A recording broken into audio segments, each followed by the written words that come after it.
Zachariah. He was a nice person. He was a decent person. He was very smart. He was the only Christian in the whole of the school. And I hated him. And because I thought as a Muslim, I must be better than him. But he was better than I. We start to beat him every single day that we come to school. And we agreed on that night, we need to kill him.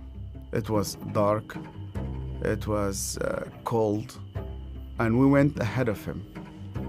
And we were 5 of us. We climbed a tree and we waited there. And from far away, we saw that a torch coming. And the light became bigger and bigger as it approached us. And the minute that he just went under the tree, we jumped at him.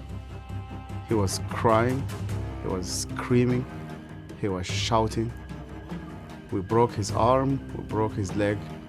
He started to bleed.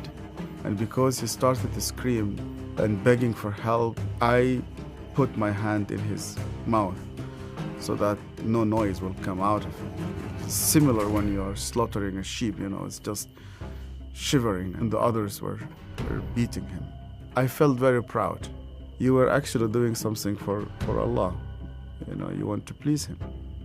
And suddenly, he could no longer breathe, and we could not hear his voice. We left him in the wood between life and death. We went back, you wash yourself, and you pray. And Zechariah never came back. I've never seen him again. I was born and raised up in a very, very fanatic Muslim family.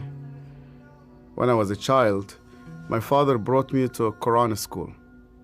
I was only 8 years old, and my father just dropped me there.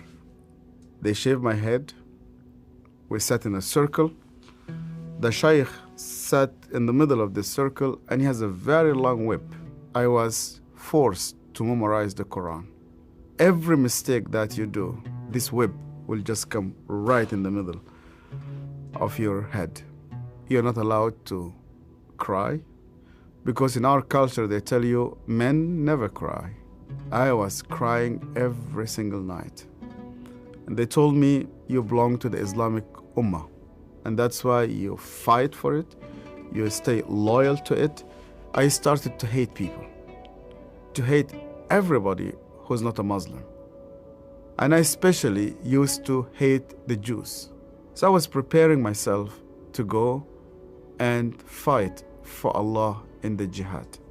But every night I went to bed, and when we put the light off, I did not know what will happen with me if I die. My cousin was severely sick, and the doctors, they said he's going to die. They gave him only a couple of days. And one day came 2 people. They were Coptic Christians. And one of them wanted to greet me. And then I saw he had a cross. And then I pulled my hand back. I said, well, I'm not going to touch a hand with a cross. And then he said to me, we hear that this child is sick. We would like to pray for him.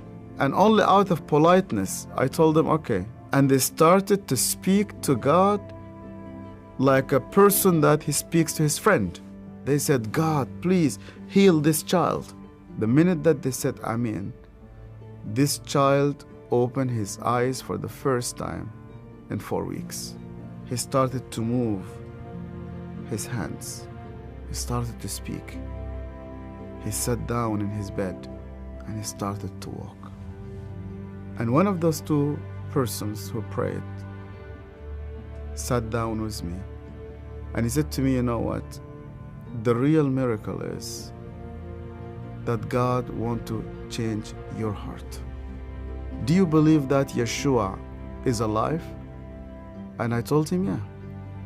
Because according to the Islamic tradition, God took him to heaven and he's alive and he will come back one day. And he said to me, because he's alive, you can speak to him.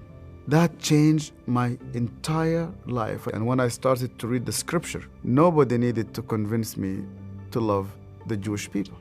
The only way for Muslims to start to love the Jews is when they meet Yeshua.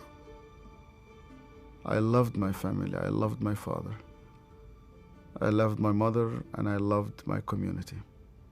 And when I decided to follow Yeshua, my grandfather and my father said to me, "You are no longer one of us."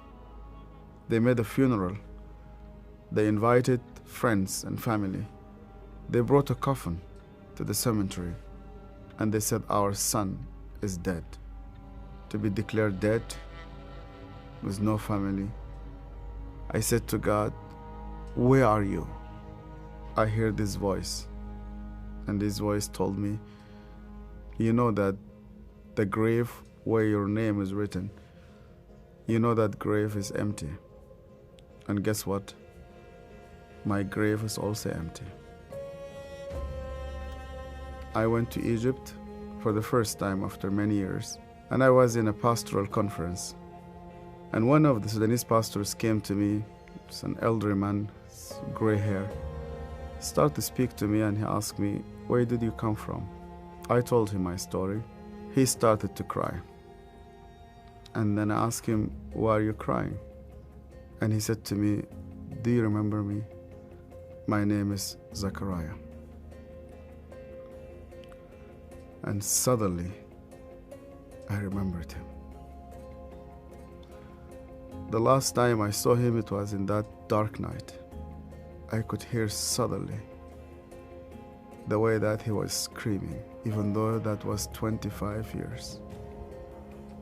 Suddenly I started to see his broken arm and broken legs. I started to see the scars which I caused him. I started to be full of shame. I was a bad person, yeah. I was terrible. So Zachariah looked me straight into the eye again, and he said to me, "Yasser, because you hated me so much, I was always praying for you." He opened his Bible, and the minute he opened his Bible, I saw that my name was written in the first page.